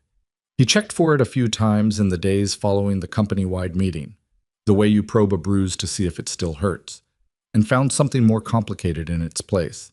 Not gratitude, not exactly, not resentment either. More like the disorientation of someone who had spent 4 years building walls around something, and then watched another person walk up and take the walls down in a single afternoon without asking first. The walls had been there for reasons. He'd built them deliberately, and now they were gone, and the thing they'd been protecting was just out there, visible, in a building full of 6,000 people who now knew his name. He told himself he was fine with it. Most days he was. What he was actually fine with, he eventually admitted to himself around day 4, was the result. The Attribution Review Initiative was real. Diana Park had assembled a team of 5 and begun the audit, and in the first week they'd already corrected the record on 11 separate contribution misassignments across 4 departments. The logistics protocol now carried his name in the company archive. The incident report from 3 years ago had been formally amended. The documentation protocol was being rolled out floor by floor. These were not symbolic gestures. They were structural changes, the kind that lasted beyond the person who initiated them, and he understood the difference. So no, he wasn't angry. He was something harder to name, something that lived in the vicinity of being seen after a long time of not being seen, which is its own complicated experience. Not simple relief, not pure happiness, but a feeling with texture and history in it, worn at the edges the way things get when they've been carried too long before being set down. He went back to work. The division had a Q4 target to hit. The first time Claire met Lily was not planned. It happened on a Saturday in November, 6 weeks after the company-wide meeting, in the kind of unremarkable way that turns out to matter more than the planned versions. Ethan was at the office, not unusual for a Saturday during a push period, though he kept it to mornings and was always home by 1. And Lily was with him because Mrs. Parrish had a family thing and the usual Saturday morning arrangement had fallen through. Lily, as a general rule, adapted to changes in plan with the equanimity of a person who had decided early on that the world was mostly interesting rather than threatening, which was a quality Ethan tried to be grateful for and occasionally found exhausting. She sat at the small work table in the corner of his office with a coloring book and a set of markers she'd brought in her own small backpack with the same careful preparation she brought to everything, and she colored while he worked, and the morning was going fine. Then Claire appeared in the doorway. She had clearly not expected to find a child in Ethan's office. The slight recalibration was visible for about half a second before her face settled back into its usual composed register. But Lily, who noticed things, was already looking up. "Hi," Lily said. "Hi," Claire said. Lily looked at the wheelchair with the open curiosity of a 7-year-old who had not yet learned the particular social code that told adults to look away and then feel bad about it. She looked at it the way she looked at most things she hadn't encountered before, so directly, with genuine interest, arriving at a conclusion. "Does that go fast?" she said. Claire blinked. "Excuse me?" "Your chair. Can it go fast?" "Lily," Ethan said. "It's a real question," Lily said, with the particular dignity of a child who was being interrupted in the middle of a perfectly reasonable inquiry. Claire looked at her for a moment. Then, with something in her voice that wasn't quite what she normally sounded like at work, faster than you'd think. Lily appeared satisfied by this. I'm Lily. I know. I'm Claire. You're my dad's boss. I am. Lily considered this. He talks about you sometimes. Not a lot, but sometimes. Ethan set down his pen. What were you coloring? A horse, Lily said, not taking her eyes off Claire. Do you want to see it? Claire rolled to the work table with the unhurried ease of someone who had learned not to make her movement into a thing that required anyone else's adjustment, and she looked at the horse, which was aggressively purple with a green mane and a level of detail that suggested genuine investment. That's a very specific color choice, Claire said. Horses should be more interesting, Lily said matter-of-factly. That's actually a reasonable position. Ethan watched this exchange from his desk with the particular stillness of a person witnessing something they hadn't known they were waiting for. Claire stayed 12 minutes. She was there to drop off a contract revision she'd marked up that she wanted Ethan's eyes on before Monday. She could have emailed it, he noted, and did not note this aloud. And she spent 2 of those 12 minutes on the contract and the other 10 at the work table with Lily, who showed her the entire coloring book with the systematic thoroughness of a curator giving a private tour. When she left, Lily watched the door close behind her and then went back to her horse. She's sad about something, Lily said. Ethan looked up. What? She has a sad face underneath. Lily selected a different marker. Not on top. Underneath. You can see it when she looks at something and thinks nobody's watching. He looked at his daughter for a moment. 7 years old, 3 feet tall with her shoes on. When did you become such an expert? He said. Lily shrugged. I pay attention, she said, which was so precisely what he would have said that he didn't have an answer for it. He picked up the contract revision and got back to work, but the 12 minutes stayed with him for the rest of the day in a way he didn't fully examine until much later. The thing between Ethan and Claire built the way those things build when 2 people are both paying attention and both cautious, not in a straight line, not with any declaration of direction, but in the accumulation of small things that add up to something larger than any of them individually. There was the habit that developed of her stopping by his office when she was passing, which was not entirely accidental given that his office was not technically on the way to anywhere she was usually going. There were the working dinners that started as practical and stayed later than practical required. There was the walk they took one evening after a particularly long joint session with the legal team, through the parking structure and out into the street because she needed air, and he fell into step beside her without either of them remarking on it, and they walked 4 blocks and talked about things that had nothing to do with work, about what it was like to run a company from a wheelchair in winter, about Lily's escalating campaign for a dog, about a book she'd been reading that she'd expected to dislike and hadn't.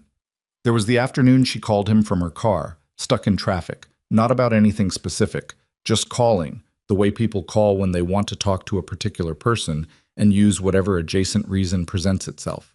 He recognized what was happening. He was not oblivious, and he was not the kind of person who needed things spelled out. But he was also a person who had learned from experience that moving towards something without understanding its full weight was how he'd made his worst decisions, and he moved accordingly, carefully, without rushing, letting the shape of the thing reveal itself before he acted on it. Claire, he came to understand, was moving in the same way and for different reasons. She had built, over 5 years since the accident, a very precise life. Controlled. Efficient. The wheelchair had forced her to think about the world in terms of access and contingency in ways most people didn't, and that thinking had extended into everything, her relationships, her routines, her emotional architecture. She did not extend trustfully because she had learned that people's response to her disability was unpredictable in the specific way that felt like kindness on the surface and was often something more complicated underneath. She had been treated as fragile by people who meant well. She had been overlooked by people who didn't know how to talk to her. She had been in one relationship after the accident that had ended because the man involved, however decent he was, eventually could not separate his care for her from the particular patronizing quality of a person who believes they are doing someone a favor by staying. She did not want to be someone's favor. Ethan did not treat her that way. He had not, from the first night in Chicago, treated her differently from how he treated any situation, with attention, practicality, and the absence of theater. He held doors when he was closer to them and didn't when she was closer to them. He didn't stand over her in conversations. He didn't slow his speech down or change his register. When she was having a hard day physically, there were hard days, nerve pain and fatigue that varied unpredictably, part of the landscape she'd learned to manage.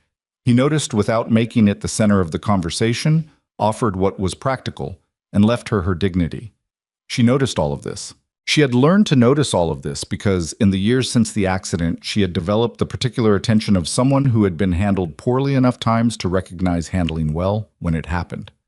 She was also afraid, not of him specifically, but of the general territory, of wanting something, of building towards something, and having it matter in the ways that made losing it costly.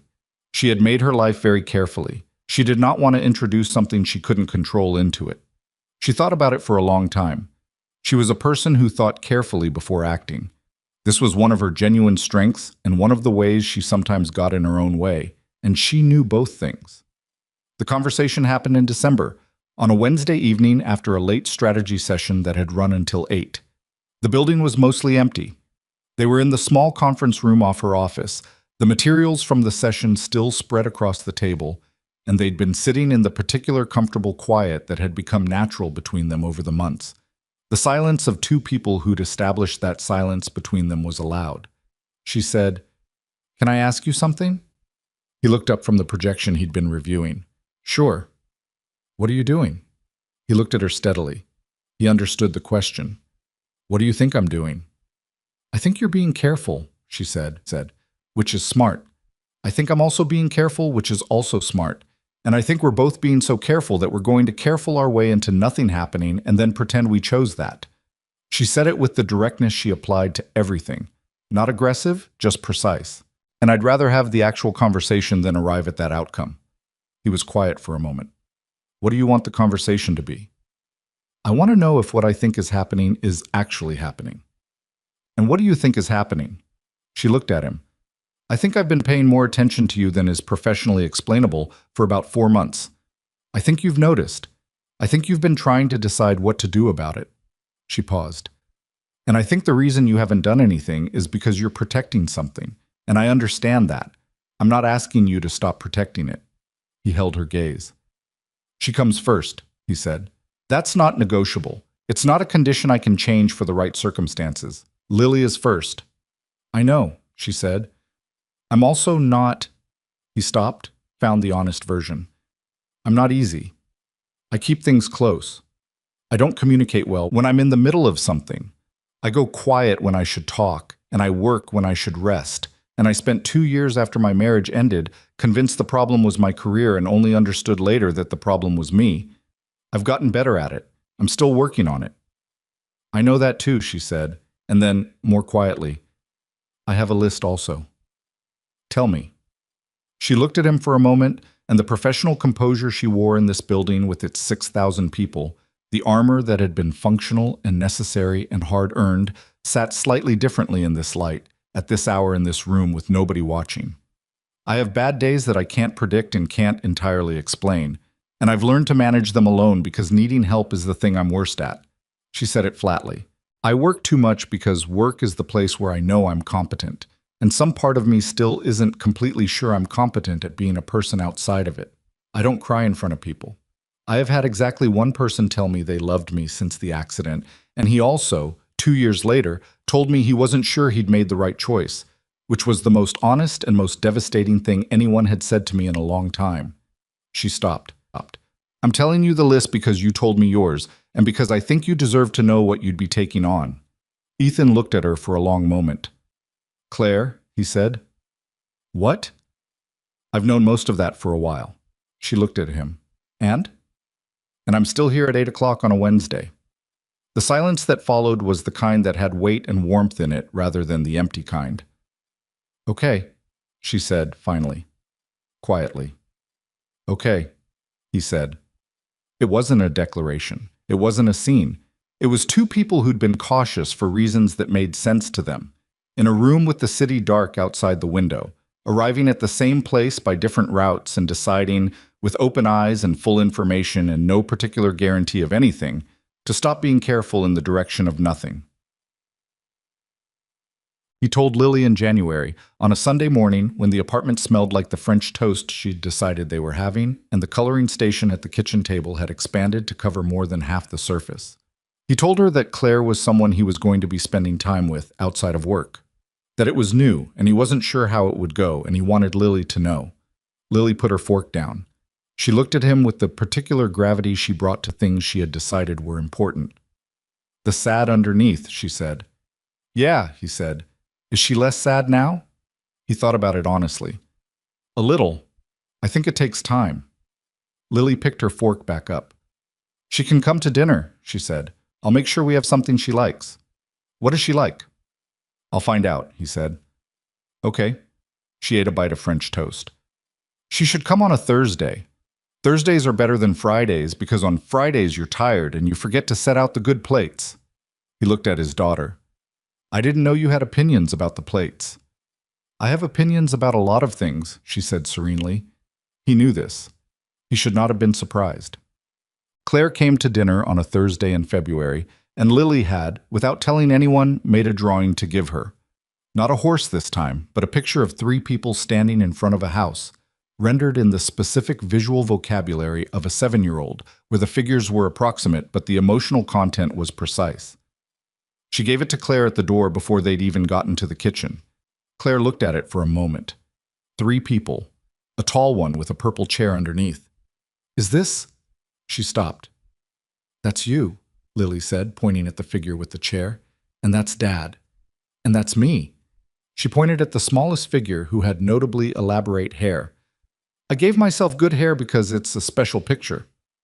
Claire looked at the drawing for another moment, and then she looked at Lily, and Ethan, from the kitchen doorway, saw the thing Lily had described. The sad underneath, shift, not disappear, just shift, the way weather changes when something moves through it. "Thank you," Claire said. It came out quieter than she'd probably intended. "You can put it somewhere," Lily said helpfully, "like a refrigerator. That's where important things go." "I'll find a good place," Claire said. She did. It went on the refrigerator in her apartment that same night, slightly off-center because she'd put it up in a hurry when she got home, and then stood looking at it for a long time in her kitchen, alone, with the particular feeling of someone whose careful life had just been walked into by a small person with a purple crayon who hadn't asked permission and didn't need it. There is a thing that nobody tells you about starting over, which is that it doesn't feel like starting over. It doesn't have the clean slate quality that the phrase implies. It feels like continuing, like carrying everything you've always carried and finding, gradually, that the weight redistributes when there's someone beside you, and that the redistribution is both a relief and a vulnerability, because you've organized yourself around the weight, and without it, you have to learn a different balance. Ethan understood this. He had been reorganizing since Lily was 3, learning the different balance. He'd gotten good at it. What he hadn't expected was that getting good at one kind of balance could prepare you for another kind. He was not a romantic in the declarative sense. He did not have the vocabulary for big statements, and would not have trusted himself to deliver them convincingly. What he had was the habit of showing up, at 4:47 in the morning, at midnight in a hotel suite, in a boardroom where nobody expected him, in an atrium where someone said his name, and he applied that habit to Claire the way he applied it to everything else. He showed up, consistently, without theater. She told him once, in March, lying on her couch on a Sunday afternoon with a book she wasn't reading because they were talking instead, that this was the most radical thing anyone had done for her in years. "Showing up isn't radical," he said. "It is when you haven't had it," she said. He thought about that for a long time afterward, about how the most ordinary acts become extraordinary when they've been absent long enough, about how much human suffering could be traced back to people not being there, not dramatically absent, not cruelly gone, just partially elsewhere, which was its own kind of leaving. He thought about who he'd been at 26, always partially elsewhere. He didn't hate that version of himself. Hating past versions was a luxury he'd never found useful, but he understood him better now. Understood that the ambition had been real, and the talent had been real, and the damage had also been real, and that none of those things canceled the others out. He had chosen his daughter over his career without framing it as a sacrifice because it hadn't felt like one. It had felt like arithmetic, like understanding, finally, what the correct answer was to a problem he'd been solving wrong. The arithmetic now included Claire, which he hadn't planned for and wouldn't have known how to plan for, and which was therefore maybe the truest version of how good things come, not as the product of a plan, but as the consequence of continuing to show up until something real has time to grow. The formal title came in April. Director of Strategic Innovation, reporting to the CEO. Claire announced it in a leadership meeting with the same matter-of-fact tone she used for quarterly numbers. And if anyone in that room had residual objections, they had learned by then that the objections were not going to stop the thing. They were only going to put the objector on the wrong side of a story that was already being written.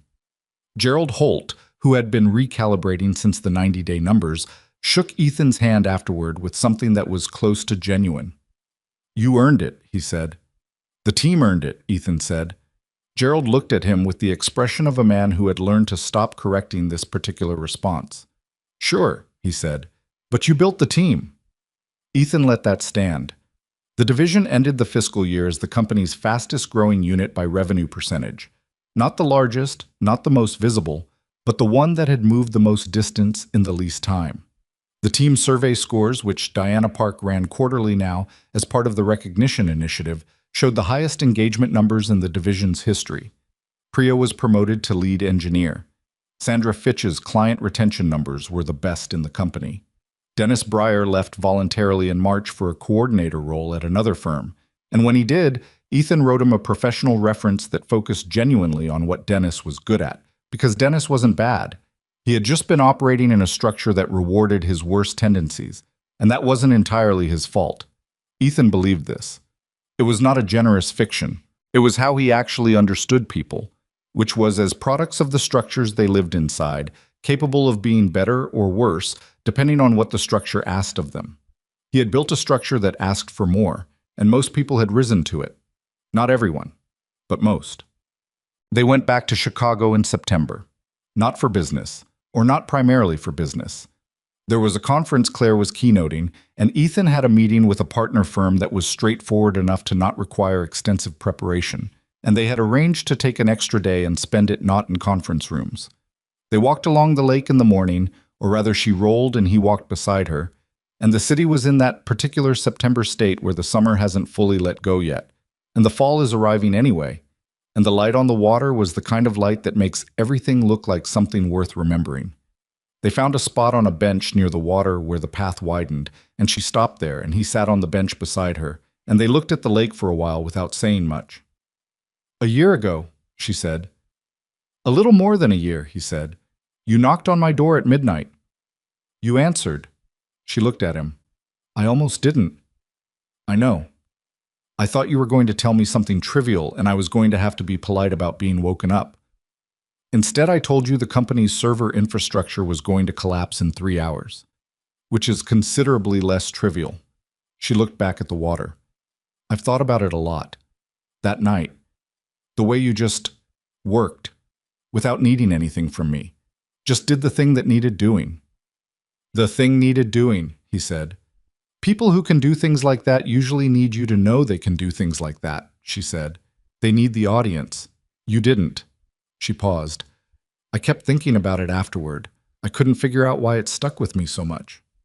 "Did you figure it out?" She was quiet for a moment. The water moved. Somewhere behind them, the city continued doing what cities did. "I think I recognize something," she said, "in how you worked.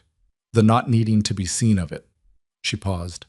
"I spent 5 years building that, after the accident, learning to move through rooms without needing people to adjust, without needing them to notice or accommodate or make a thing of it. I got very good at not needing to be seen." She looked at him. "And you'd gotten good at it for completely different reasons, and seeing it in someone else. I think it caught me off guard." He looked at her. "Do you still want that? Not being seen?" She held his gaze. "No," she said. "I think I was very good at it, and I think it cost me things I didn't fully account for." A pause. "I think being seen by the right person is different from needing everyone to see you." He said nothing. He understood the distinction, and he understood that she was saying something with it, and he let it land without covering it with words. After a while, he reached into his jacket pocket. He had thought about this for 3 months. He was not an impulsive person, and this was not an impulsive decision. He had thought about the practical things, Lily, the life they'd built, what adding something to it meant and what it risked. And he had thought about the feeling things too, which he was less fluent in but was learning to take seriously. He had decided, with the full and unromantic acknowledgement of everything it entailed, that he wanted this. Not because it was perfect, because it was real, and because the real things were the ones worth choosing. He held out a ring, simple, plain, the kind of thing that stated its intent without performing it. Claire looked at it, then she looked at him. "Ethan," she said. "I know what I'm asking," he said. "I know what it comes with. I know what you come with. I'm asking anyway." She looked at the ring for another moment. Her hands were in her lap, and the lake was behind him, and the city went on being itself around them. "Lily knows?" she said. "She told me to do it on a Thursday," he said. "I'm a little early." Something moved across Claire's face, the sad underneath thing shifting again, further this time, making room for something that didn't have a name that covered it completely, but that was related to the feeling of being chosen, really chosen, by someone who knew the full inventory and wasn't rounding up. "Yes," she said. He put the ring on her finger. It fit because he'd borrowed one of her other rings to have it sized, which had required a minor operation involving her jewelry box and a Saturday morning while she was on a call. And he had been worried the whole time about being found out, which was the closest he'd come to genuinely nervous in years. She looked at it on her hand, then she looked at him. "You borrowed a ring to size it." "I did." "Without telling me." "That was the point." She looked at him a moment longer. Then she did something he had seen rarely and recognized as real precisely because of its rarity. She laughed, the actual kind, unguarded, with her whole face. He thought about the first night, the hotel suite, the midnight knock, her face in the doorway asking how bad with no softening in it, no performance. He thought about the company-wide meeting and the way she'd looked at him across that room. He thought about Lily's drawing on her refrigerator, and the Thursday dinner, and the Sunday afternoons, and all the ordinary accumulating evidence of a life being built by people who were paying attention. He was 33 years old. He had made his choices, the right ones and the costly ones, and the ones he was still sorting out. And they had landed him here, on this bench, in September, with a woman who had chosen him back. He was not a man who believed everything worked out. He had seen too much to believe that. But he believed in the work itself, the showing up, the doing the thing, the being there in the daily unremarkable texture of a life that was real rather than impressive. He believed that was the only version of any of this that lasted. They sat by the lake for a long time. The light changed the way it does in September, tipping towards something golden and specific, and the city moved around them, and neither of them was in a hurry to be anywhere else. That same month, Diana Park closed the attribution review. The final report identified 47 instances over 5 years where credit had been systemically misassigned. Not all of them as deliberate as what had happened to Ethan, many of them simply the result of a structure that hadn't tracked contributions at the source. Each one was corrected in the record. Where the original person was still with the company, a direct acknowledgement was made. Where they'd left, the corrected record followed them externally. 47 people. Some of them were still there, in the building, having spent years doing work that existed in the archive under someone else's name. Some of them would never know about the correction because they'd moved on far enough that it could no longer reach them. That part was hard to sit with. Not everything could be fixed retroactively. The years didn't come back. The promotions that hadn't happened didn't not happen. The recognition given to the wrong person didn't unspool itself and return to its source. Ethan knew this better than anyone. He'd accepted it for himself, and he accepted it as a general fact about the world. That some wrongs got corrected and some didn't. And the point was not to use the incorrectable ones as a reason to stop correcting the correctable ones. He kept the review framed on his office wall. Not for show. He didn't have the kind of office where framed things existed for show. He kept it because it reminded him of what structures could do when you paid attention to them. What they allowed and what they obscured. How much invisible work existed in any functioning system, and what happened when you built a system that made the invisible visible. His daughter visited the office once on a school early release day and found him there, in the middle of a review document, and she stood in the doorway with her backpack still on and looked at the framed report on the wall. What's that? She said. A list, he said. Of what? People who did work that mattered and didn't get credit for it. We corrected the record. She looked at it for another moment. Is your name on it? Not on the list, he said. My name is in the report. Different part. She considered this with the seriousness she gave to information she was organizing. Did it feel good, getting credit? He thought about the most honest answer. It felt complicated, he said. But yes, eventually. She nodded, apparently satisfied, and set her backpack down and started on her homework. He went back to his review document, and the afternoon did what afternoons do when you've got the right things in the right place. It passed simply, without ceremony, 1 hour following another in the way that constitutes, in the long final view of things, a life. Somewhere in the city, Claire was finishing her last call of the day and looking at a drawing on her refrigerator that was slightly off-center and entirely right. In 6 months, they would sign papers together, and Lily would wear the shoes she'd already picked out, and Mrs. Parrish would cry, and Gerald Holt would shake Ethan's hand again at the reception with something that was this time unambiguously genuine. In a year, they would repaint the apartment, the new, larger one, and Lily would argue for purple walls and get a compromise of one purple wall in her room and consider this a qualified victory.